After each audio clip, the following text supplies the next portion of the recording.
webinar is staying ahead of denials and external audits, topic we're all interested in and hear a lot about.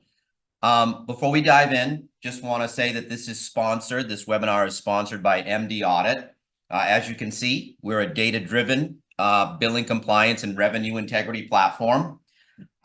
We service over 150 clients across the country, really help them minimize their billing risks, but at the same time, maximize revenues in reimbursements. I am going to just flip the page here. My name is Dana Finnegan. I'm the Director of Market Strategy at MDaudit. I'll be taking you through today's webinar.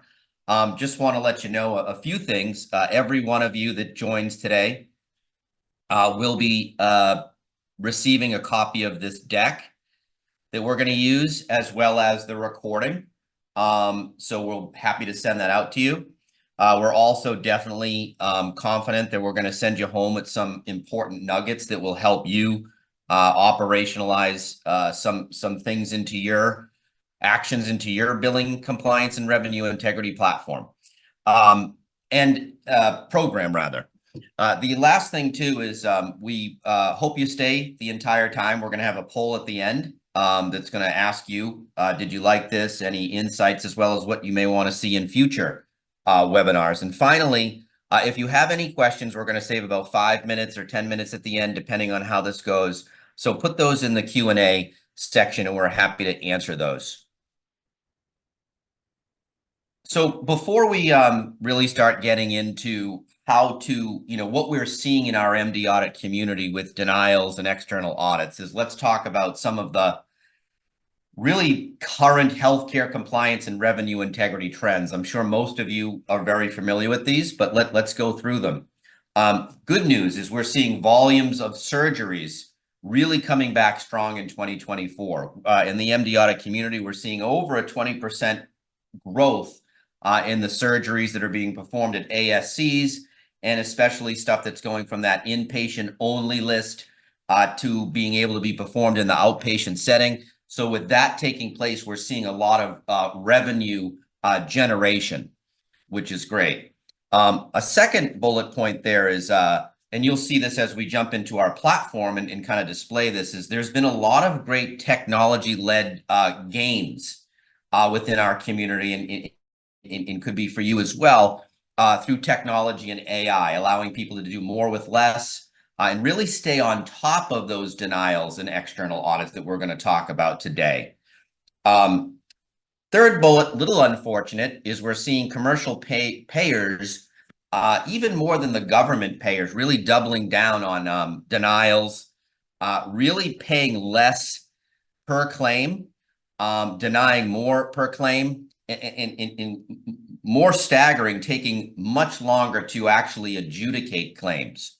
So really, we want to talk today about optimizing first pass pay rates by understanding your denials more, as well as being able to fight external audits because of that commercial payer activity. This one is really important. We're going to mention this again, but we've seen in our community external payer audits, RACS, MACS, TPE, SMRC, UPIC, you name it, really going through the roof and increasing 4 times, quadrupling this year over last year. Another really important one that many of you are aware of is Medicare Advantage plans under heavy scrutiny, particularly for those risk adjustment issues when you're billing out HCCs and the such, that those are almost always being stopped and really taken a lot of scrutiny with those as well.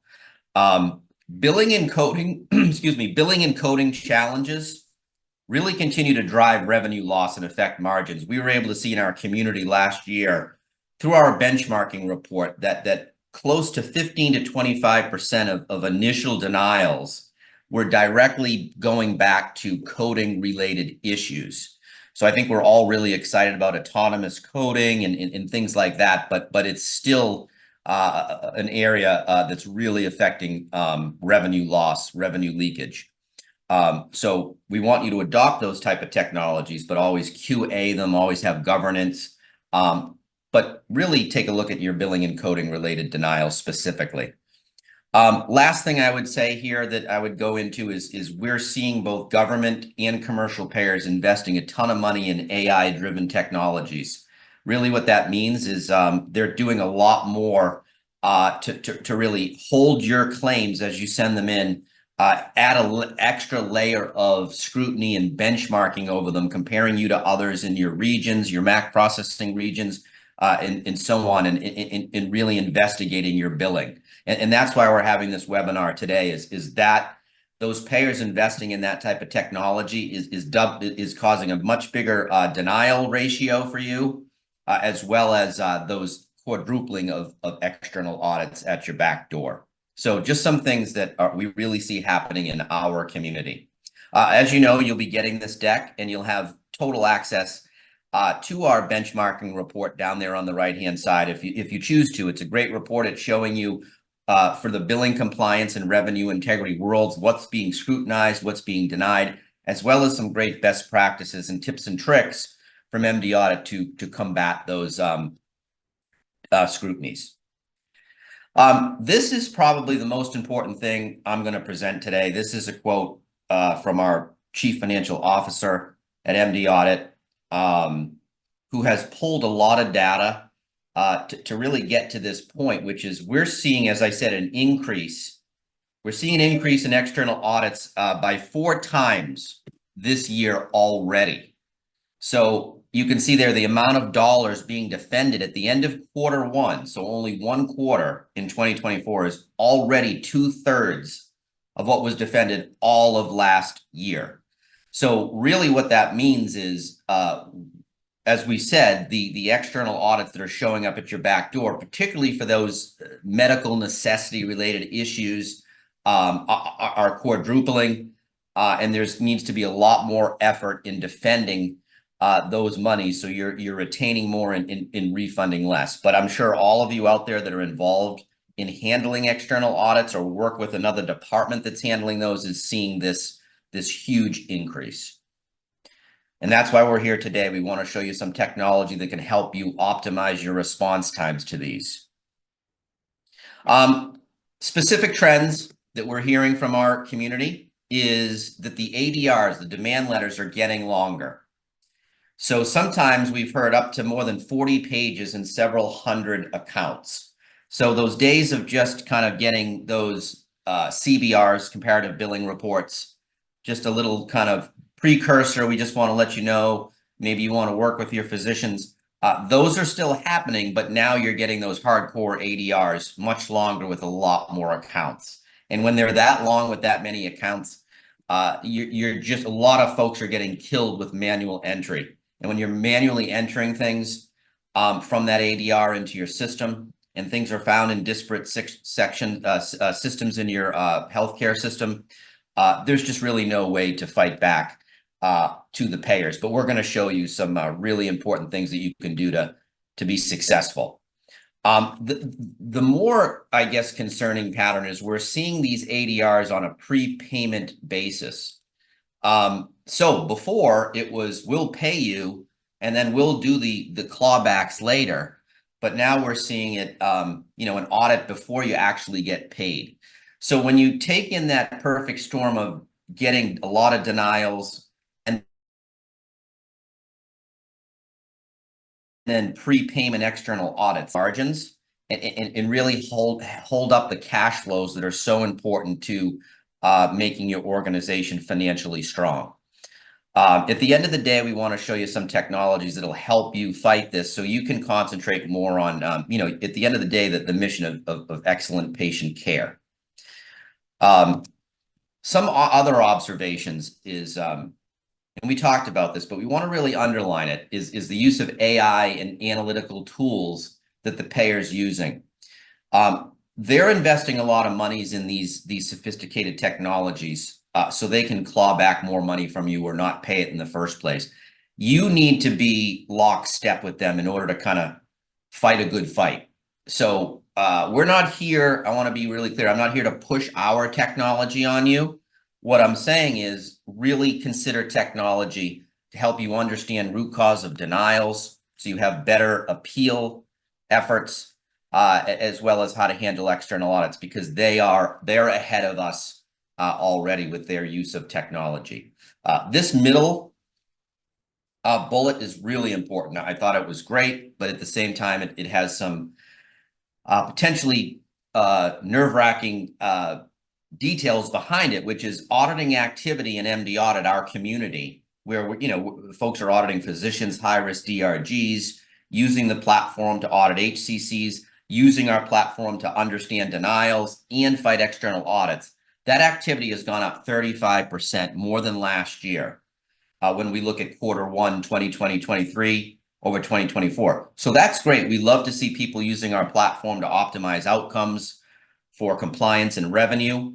But at the same time, what it tells us is people are overwhelmed because they're getting a ton of denials. They're getting a ton of external audits, all while they're trying to do their regular day jobs, like educate physicians, do internal audits of their physicians and coders. There's all this stuff coming from 100 different directions. So it's great that the platform's being utilized, but we see that there's so many challenges coming at our auditors and revenue cycle analysts and others. And these are all of this is happening despite the Change Healthcare event. So a lot of in our community are dealing with that, and you are as well. So it's a perfect storm of kind of chaos. And again, we want to expose you to some things that can help you wrangle in that chaos. So how do we drive positive customer outcomes in our base? Well, I think the most important thing is before we show you anything, and we have case studies to support this, is external audits. In terms of the external audits hitting our community, they're being very successful in retaining over 90% of their revenues. So only having to give back 10%. We see basically before using the technology, it's a 50-50. So there's a much more retainment of revenues once technology is infused. I think the other thing that we're doing is we're really excited about autonomous coding and AI and all of that. But we want you to always have humans in the loop. We're seeing a lot of scenarios where if you just trust what's being spit out of scrubbers and what's being spit out of autonomous coding modules, and not having governance over that and Q&A, it can create kind of a really sticky situation. So MDaudit completely applauds, and we even have, you're going to see the AI we have in our platform that helps you become more efficient and productive, but always having humans in the loop to finish out the workflow is critical. So again, AI can tell you, do this, do that. This is where we're seeing spikes and lulls, but there always needs to be people at the end to then carry out those insights of educating physicians and other things, coders, to make sure that really things stick and don't continue to happen going forward. This is one really quick thing. I don't like to necessarily put numbers in slides, but really what we want to show you is through our external audit workflow. In the first quarter, just a few months, total at-risk amount through our community was around $60 million that was at risk, that was looking to be clawed back by various different external auditors. The retained amount is about 22 million already retained. And the refunds are, as you can see, incredibly low. And what's remaining in review is that 34 million, but much of that is tracking that overall, again, as I said, people using our external audit workflow retaining well over 90% of original at-risk dollars. The last thing I'm going to do is just show a quick graph, and then we're going to get into a platform and show you some really cool stuff. But one of the things that we really want to hammer home is you really have to understand your denial trends, why payers are denying, when and why. The reason why that's so important is it's really, you can be very anticipatory with where you're going to receive demand letters in the future. So we'll go into this, but if you're able to really pinpoint, particularly those medical necessity issues and denials and mitigate them, understand payer policy, you're going to see a huge decrease in those external audits. They're always going to come, but you'll be able to be a lot more proactive with what's going to show up at your back door. So what we're going to do now is jump into the platform because we want you to be able to do some visualization of what I'm talking about. So the first thing I'm going to do is jump into what we call our revenue optimizer. This is a great tool that has the ability to ingest your denial data on a daily basis, whether it's on the pro fee side or the facility inpatient or outpatient side. It's built upon augmented intelligence and workflows that can help you understand root cause of those many different denials, whether it's authorization, pre-cert, credentialing. But let's first kind of go into one that we're all in this audience very concerned about. So I'm going to see up here up top, I have a lot of great views into my coding related denials, my patient access related denials, compliance related denials. What does my CMI look like? But the bigger point is I can kind of use the platform to see my spikes and lulls. Now, this month looks great. I love to see it going down, but I also want to be able to go in and see why things have gone up so much. So this is where we use AI to help you understand. So I'm going to just hit those 2 points and I'm going to run a change analysis. And what it's doing is AI is going through that big spike in coding related denials. It's interrogating millions of remits in just a few seconds and now coming back and telling me, here's your reasons why. And I can hover over that and I can see there's hundreds of reasons that could come back on my remits. But by far, I'm getting that the number one reason is medical necessity, issues not covered by the payer, and that there's a diagnosis is not being reportable for those dates of service. You can also very easily go in and see the account numbers. So instead of having to worry about 18,000 values, I now know it's a couple that have contributed to that increase. What payer? Is it one? Is it many? I don't want to worry about all of my payers, so I'm going to hone in on these 2 payers. And what DRGs are being affected. And it's really few over here, but I really want to kind of worry about this one right there. Now, if I need to go in and ask a question, I may want to know what facility are these originating at. We have clients in our community that have 40, 50 TINs, tax ID numbers. So I may go in and want to see what facilities is that originating at. And I'm able to see it's really a couple. And finally, a lot of this comes down to, and they have tough jobs, but who are coding these services?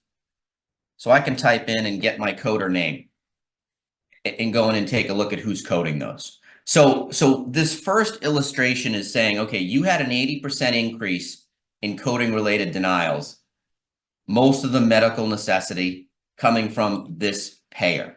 That really helps me understand immediately. Let me go in, let me research this policy. Why are they bouncing out for medical necessity? Now, I know researching payer policy isn't easy, but this gives you magnitude and direction onto why you're being denied and that anticipatory, if I don't fix this, I'm going to start getting more external audits at my back door. So this information given to you through AI, through just a simple click, can help you get to where you need to be in just seconds. But as we said, that's AI in action, but it's really going to be you, the individuals that go back and do that further research, educate physicians and others in the loop and coders and so on as to how things need to be billed appropriately.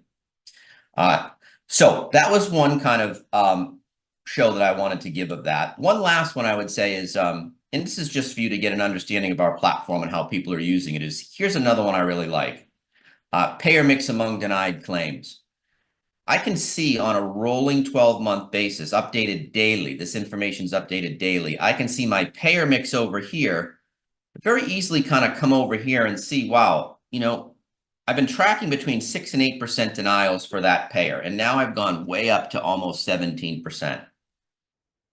You know what you need to ask here. I know what the payer is, but what's the reason? What's the reason these are denying? And immediately it's going to help me find that the number one reason here is claim has billing errors. All right, that's definitely a ploy by the payer, this payer, to really give you a vague reason so you can't understand what's going on. So we're going to help you get down to some really great levels of granularity, not only to the CARCs, but those RARCs as well. So you can pin here and say, okay, we've got incomplete NDC code going out here. Again, we know your job is very complicated, but what we want you to see through here is the ability to really understand your denials. And if you do, you will see less external audits. Last thing I'm going to show is any platform you use, whether it's us or somebody else, you need to be self-sufficient with your denial data, because if you're not, the payers are going to, get a step ahead of you. So what I'm showing here is conversational AI. This allows you to ask a question in plain English. You don't have to learn Tableau. You don't have to be relying on Epic report writers or whoever it is that's doing your data analysis and data pulls. I'm going to go in and just type in, what facilities had the highest amount of denials last year for medical necessity? Again, denials for a million reasons, but medical necessity is why you're getting those external audits. So you can see AI is generating, it's thinking about what I've asked, and it's going to return me exactly what I asked for. Taking a minute here, but yeah, there I go. I can see, again, I hear from so many of you. I have TINs across the country. This is going to line up all of your facilities with the biggest amount of med necessity denials. Let's see, this is facility A. And then again, I can still drill down and find out who is the payer or payers, drill down to CPT, drill down to DRG. Again, this is helping you stay lockstep with those payers. Understanding denials so you can have much more fruitful appeals and anticipate those external audits. So that was just kind of a quick rendition of understanding denials. Where I think where we need to go next is external audits, because whether you have a 95% first pass pay rate, a 98% first pass pay rate, you will still get external audits because of what's happening currently in the healthcare industry.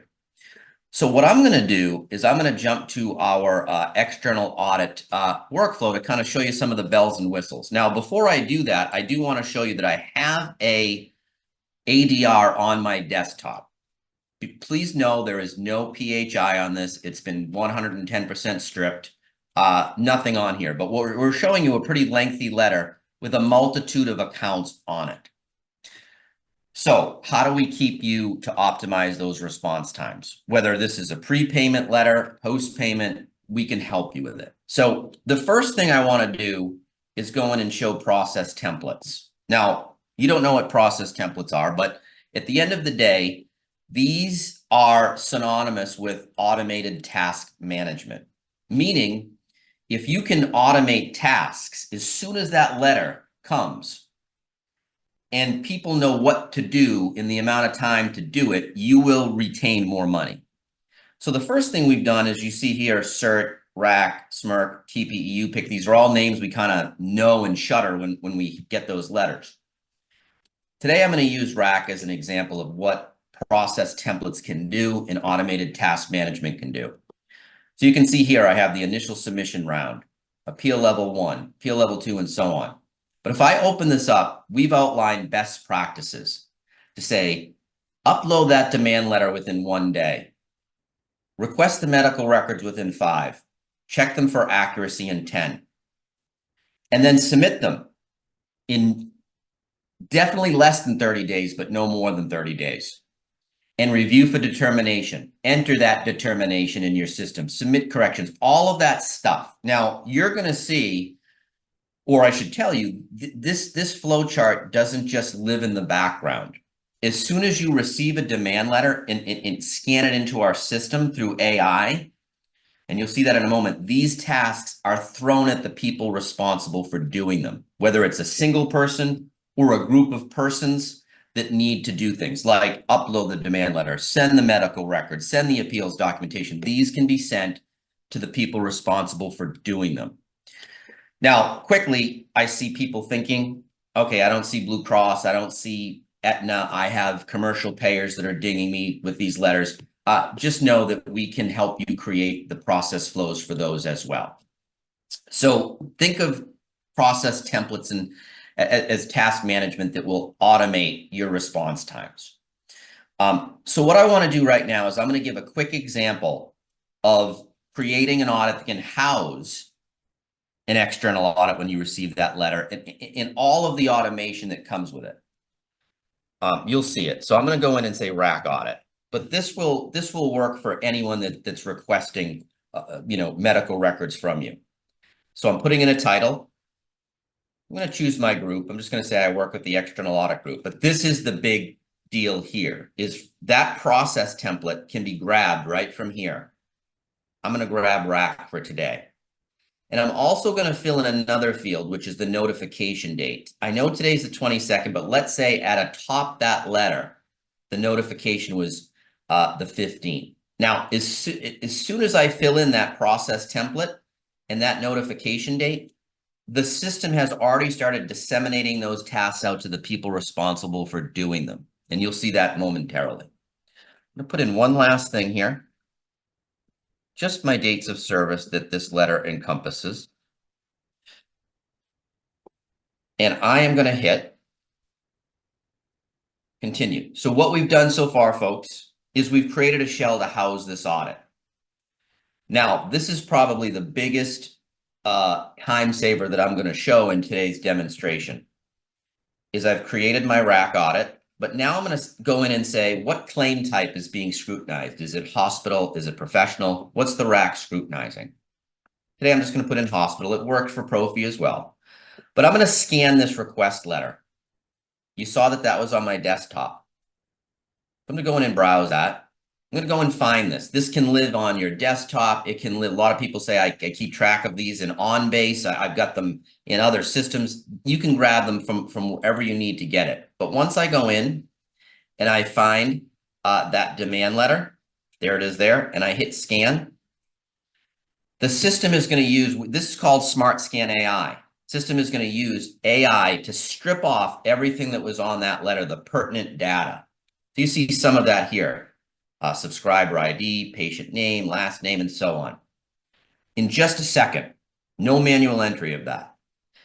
Now I'm going to hit a second search, and what it's going to do, what Smart Scan AI is going to do is go into our database and match it up with all of the other claim and remittance advice data that you need. So now I've got a whole host of information. And when I hit add those cases to my audit, and close out.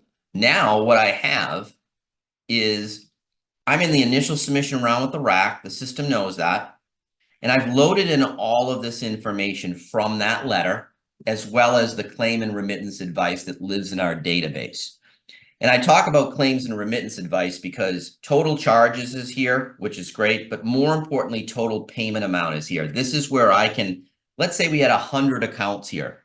I can sort these to make some really important strategic financial decisions on what to appeal and what not to appeal, just based on bandwidth and what can potentially be clawed back. So I want to stop there because I see this every day, but the ability to go in and scan a letter through AI and enter it in the system, have the system do that for you is saving hours and hours. And when you aggregate that over time, that alone will allow you to optimize your response times to those external auditors. Along with that, I just want to mention some really cool bells and whistles, which is document management. So you can see here, I've already put in that demand letter. It's there. This will act as a centralized repository for all of the documentation you need to send back to that requester, whether it be demand letter, determination letter, medical records, appeals documentation. Many people before they join our platform have that documentation and collateral in 10 different places, disparate systems. This will serve as your centralized repository to house all of it, so you don't miss out on sending what you need to send back to the requester. And I'm going to show you at the end of this demonstration how you can use ESMD, which is the electronic submission of medical documentation, to send that directly back to the requester electronically, so you're not mailing and stamping and faxing and losing out very important timeliness. Let's go to tasks. This is, again, when we talked about process templates or automated task management. You can see here's my rack audit, but the system has figured out what's past due, what's due this week, and what's upcoming, simply based on me scanning that letter. It knows you were supposed to. Now, I uploaded a demand letter, but folks, I still have this firing, so I could show it to you. But it's saying you should have done that by May 16th. You also need to request the medical records by the 20th. But you've got some time to make up for it, because you don't need to actually submit it until June 14th. You want to do it as fast as you can, but this is giving me a holistic view of what I need to do and what I need to do it by. And this can be, these views can be seen by someone directly accessing MDaudit, as well as to folks that are never going to access our platform. These tasks can be sent to them through their organizational email. Now, just to show you, I can go in and actually do these tasks from here. That says upload demand letter, but let's pretend we're putting in medical records or appeals documentation. You can see these tasks are pre-configured. Upload demand letter, assigned to Dana Finnegan. I'm going to go in and actually do it. I'm going to grab those medical records in this case. We're just going to do that, and we're going to put them in. Hit save. Oop, I grabbed the wrong file. Sorry about that, folks. So we're going to go in, and we are going to grab the appropriate file from here. And we're going to put that in again. And I'm going to just quickly let it load, and I'm going to save it. Now, what that does, whether I'm attaching medical records or appeals documentation, is I went in and I did it. Now I can just click that here, and it's going to put it into my completed column. Now, you're not seeing everything that's happened, but if I went back into document management, it's going to have the medical records in there. Medical records can be attached at the audit level. They can be attached at the individual line level in our platform. It can go directly to where it needs to be. But what I want you to take away from this is anyone involved in the process will be working from the same views and the same data and the same tasking. So everybody's breaking down silos and working together to optimize those response times back to the external requesters through tasks.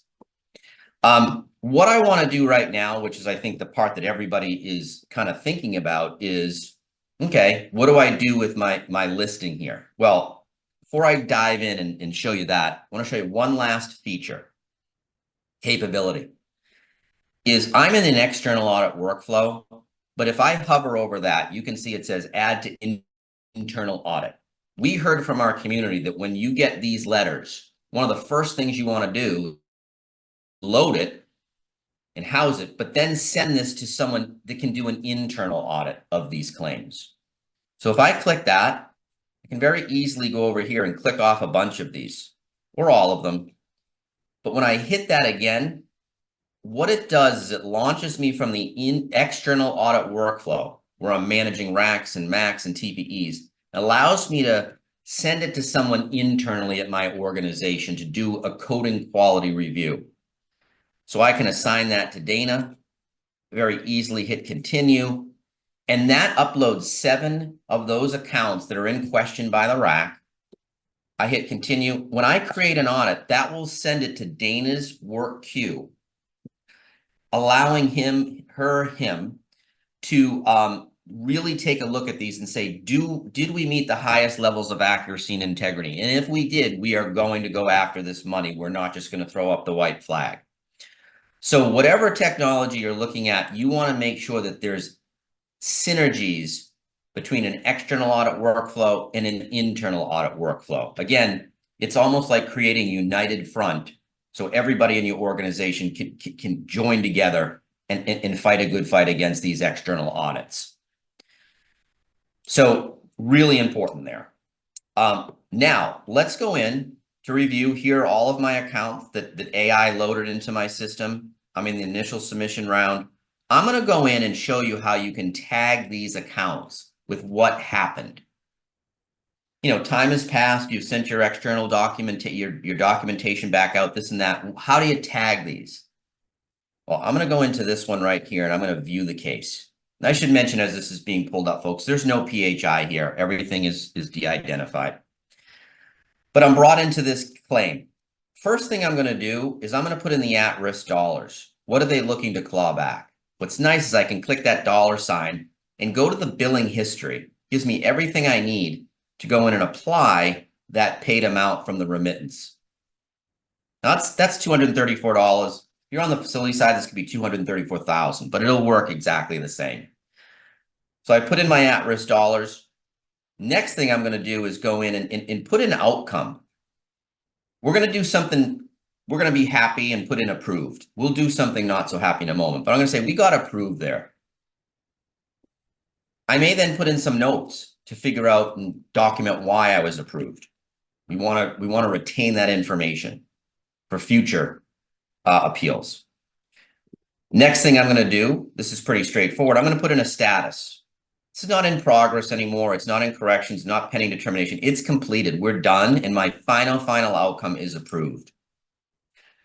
Now, I want you to watch this. When I save that to move on to my next account, it will move the dollars automatically to the retained column, field rather, not to refunded. So I'm going to hit save. You can see that goes into retained. I'm going to hit save and go to my next one. Now it's very easy for me to come over and see that one's completed. And it was in the initial submission round, it's approved, and I'm not refunding anything. I'm going to do one more here, and then we're going to show you how all of this process gives you some incredible reporting to show what you're retaining, what you're refunding, who's denying you, and why. All of it we're going to capture in some fantastic reports. I'm going to do this one more time. I'm going to say at risk. We're going to go and apply that dollar amount. This time, we're going to say denied, but we're going to go after it.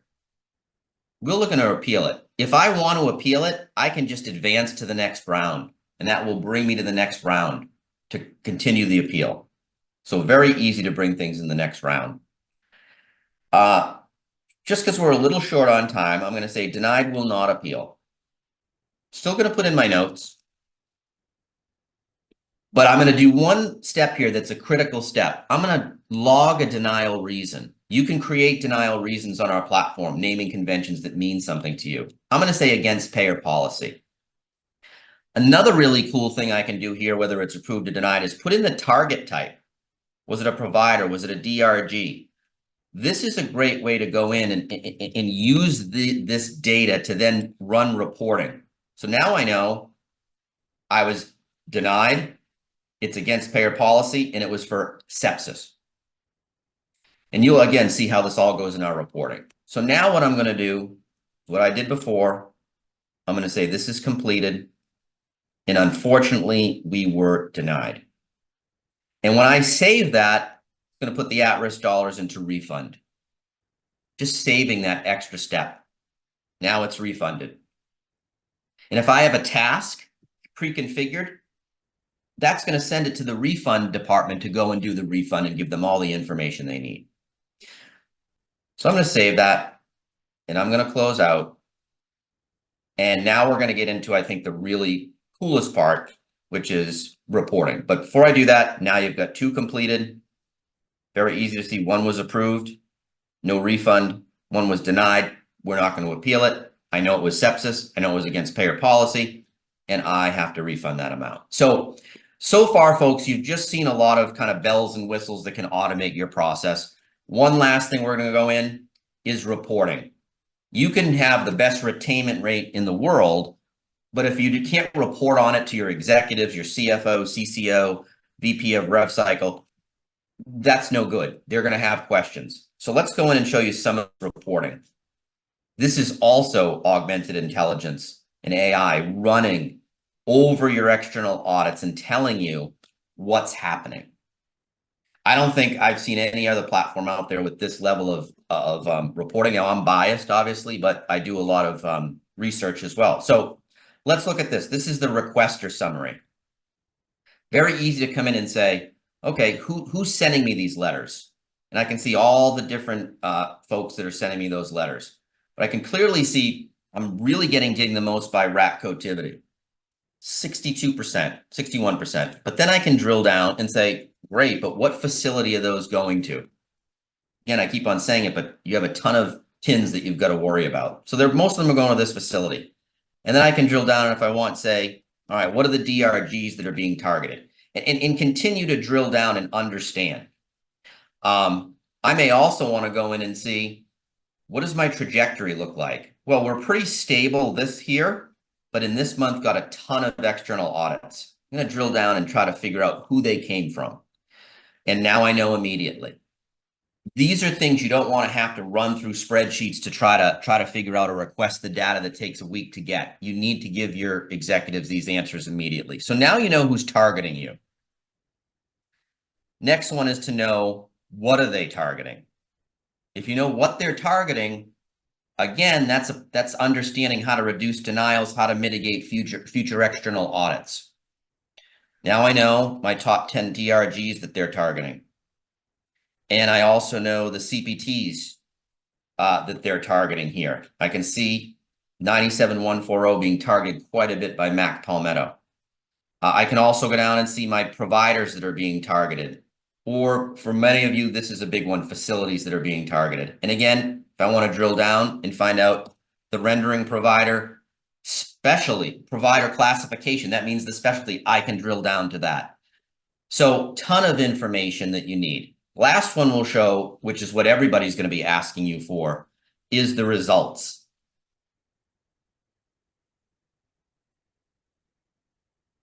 Are you retaining? Are you refunding? That's what everybody cares about. Takes many of us hours to try to get this detail. Well, you can come here and say, I've done a great job.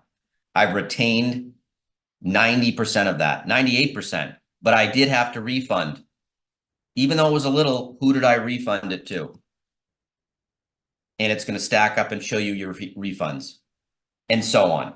So this is a ton of information that's going to, again, allow you. And what's nice about it is I can go in and I can download it to a PDF and send it off to my CFO or VP of Rev Cycle or CCO, or I can get into a meeting, put it in kind of a PowerPoint-esque mode and say, hey, someone may ask, okay, they really denied us a lot. Let's drill down. Can you tell me the denial reasons? Why did we forfeit the revenue, even though it was very small percentage? And I can go in and say, yep, some of them were this. It was a discharge disposition was incorrect. A lot of it medical necessity, and continue to drill down and give those answers that the executives are looking for.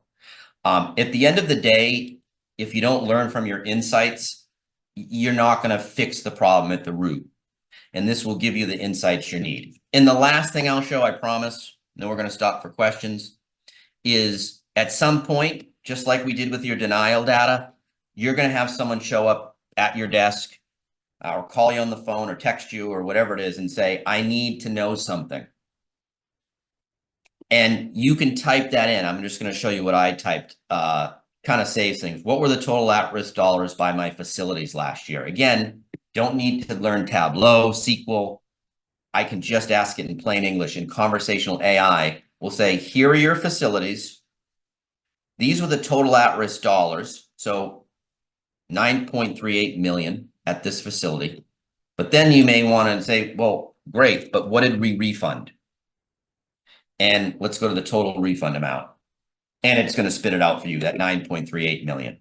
So again, making you very self-sufficient.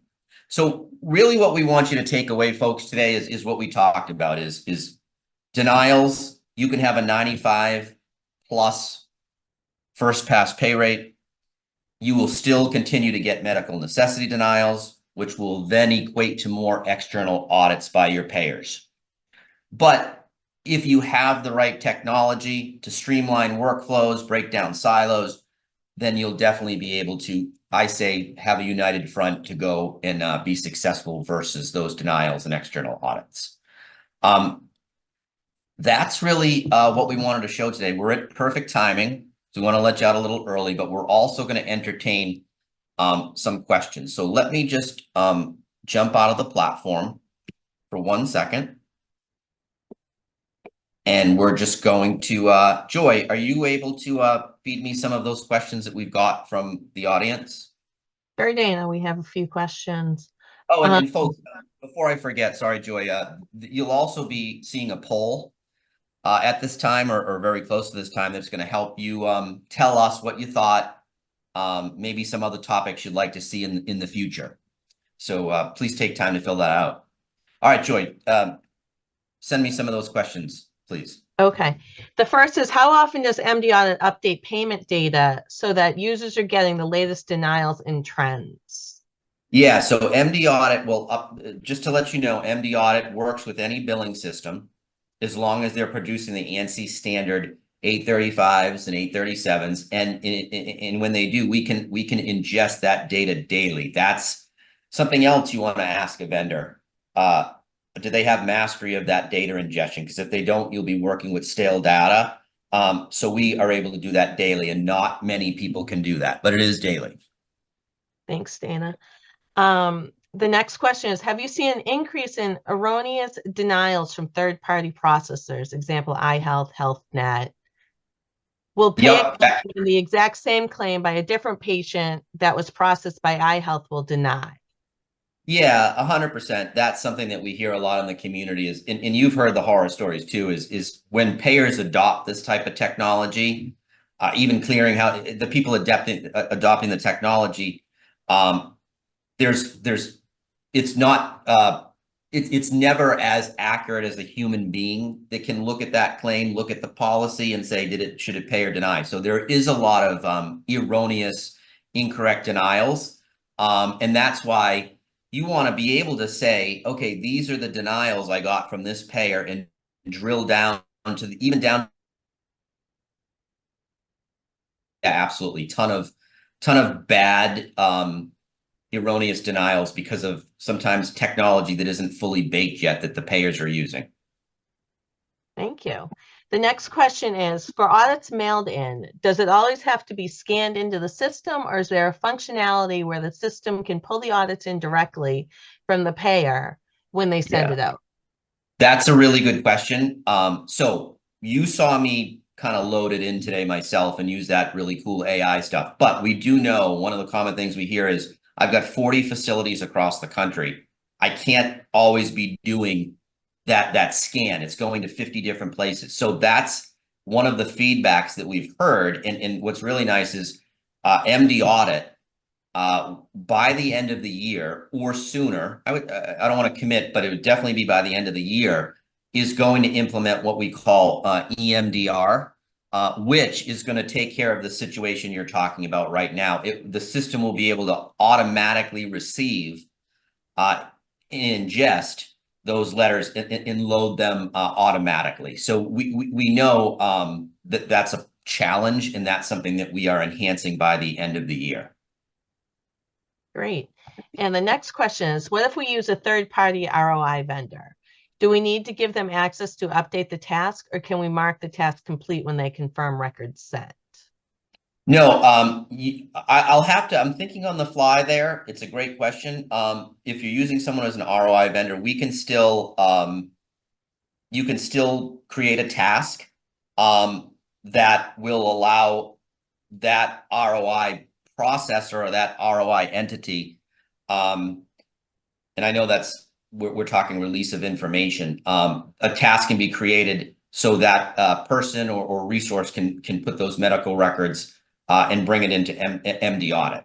I'm going to write that down, and I'm going to think a little bit more about it. I know what you're asking, but at the end of the day, yes, we can bring those medical records in. A task can be done, and it will put those records at either the high level audit level or at the individual account level. So it can be done. I just want to research a little bit more and give you a more succinct answer. Great, thank you, Dana. Next question, is MDaudit interface with Epic? Okay, good question. So interface is kind of it's a great question. It can mean a lot of things. So we don't directly interface with Epic, meaning we don't reach in to Epic. Rather, because Epic, and I would say Epic is definitely a very large part of our community, many people using the Epic EMR. As long as it's producing the ANSI standard claims, like the 837Is, the 837Ps, or what we think of as the 1500s or UB04s, and the 835 remittances, as long as those are being sent out of the Epic system out to the payer, we can bring a copy of those claims and the corresponding remits into our database on a daily basis. So the source of truth is the claims and remit data. We update it daily. And again, whether you're Epic, Allscripts, IDX, whoever you are, as long as you're producing those ANSI standard claims, this will work very well. Now, one other thing I would say is a lot of people do prospective audits on our system. And at that point, we do have the ability, or I should say concurrent audits, prospective audits, whatever you call it. We do have the ability at that point to reach into Epic and pull out pre-billed charges so you can audit them. But we never, ever will touch the final billing. Meaning if you do a coding quality audit in our system and you add a modifier or drop a diagnosis, we don't go in and change the billing. That's not, we can't do that. We don't want to do that. But we are able to help you find, help you do prospective audits and do a lot of pre-bill analysis.